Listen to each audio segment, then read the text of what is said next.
बिस्मिल्लाहिर्रहमानिर्रहीम अल्लाहुम्मा सल्ली अला मुहम्मदिन व आले मोहम्मद। अस्सलाम वालेकुम, मैं हूँ हिना एम्ब्रॉयडरिस्ट और बात करूँगी वीकली हॉरोस्कोप के हवाले से।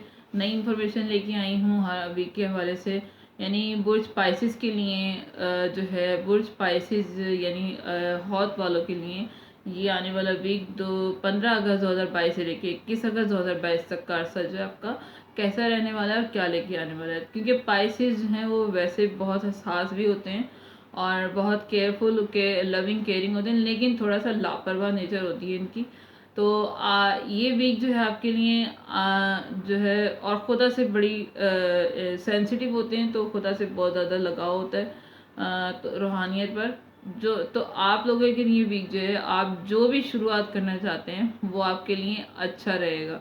अगर कोई काम आप शुरू कर रहे थे तो अच्छा रहेगा, जो भी काम कर रहे हैं उसमें कामयाबी रहेगी। स्टूडेंट हैं तो स्टूडेंट कामयाब होंगे हर मैदान में। अगर कोई नई इम्प्रूवमेंट करना चाहते थे, फैमिली में खुशियां हैं, फैमिली के साथ फैमिली के साथ कहीं जा सकते हैं या आप फैमिली को लेके जा सकते हैं, या नया घर अगर ख़रीदना चाहते थे उसके चांसेस नज़र आ रहे हैं अच्छे, उसके लिए अच्छे मौके मिलेंगे। हर जगह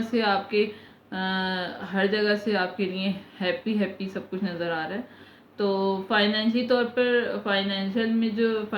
पर जो ब्लॉकेजेस या रुकावटें थी वो भी अब आपकी सॉल्व होती हुई नज़र आ रही हैं। ओवरऑल तो ख़त्म होती हुई नज़र आ रही हैं, रास्ते आपके खुलने लगे हैं। पहले की निस्बत जो आप ब्लॉकेजेस नज़र आ रहे थे आपकी लाइफ में वो ख़त्म हो रहे हैं, लेकिन थोड़ा सा आपको अपनी ज़बान पर जो है कंट्रोल रखना होगा, क्योंकि ऐसा ना हो उसकी वजह से आपके रिश्तों में जो है खटास आ जाए। इसकी तरफ तवज्जो देनी है। ओवरऑल आपका वीक जो है स्मूथ है, चल ठीक है।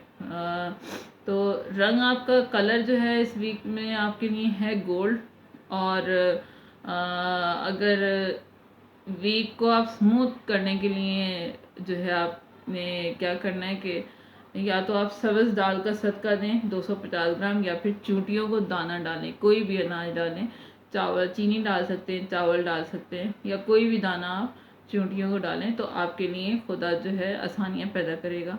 और ये थी मेरी आज की वीडियो बुर्ज स्पाइसिस यानी हौत वालों के लिए। अगर आपको मेरी वीडियो समझ आई हो, कुछ इन्फॉर्मेशन मिली हो, तो इसको फैमिली में और दोस्तों में शेयर ज़रूर कीजिएगा और मुझे दुआओं में याद रखिएगा, क्योंकि दुआएं जो है दुनिया और आखिरत का बेहतरीन सहारा होती हैं। और दूसरा ये कि जो है मुझे लाइक शेयर और सब्सक्राइब कीजिएगा। कोई बात अगर समझ ना आए या कुछ अच्छा लगे तो वो कमेंट सेक्शन में ज़रूर बताइएगा, जिससे मेरी हौसला अफजाई होगी। और दुआ करूँगी परवरदिगार हम सब के लिए आसानियाँ पैदा करे और हमें दुनिया और आखिरत की हर खुशी नसीब फरमाए। आमीन या रब्बुल आलमीन।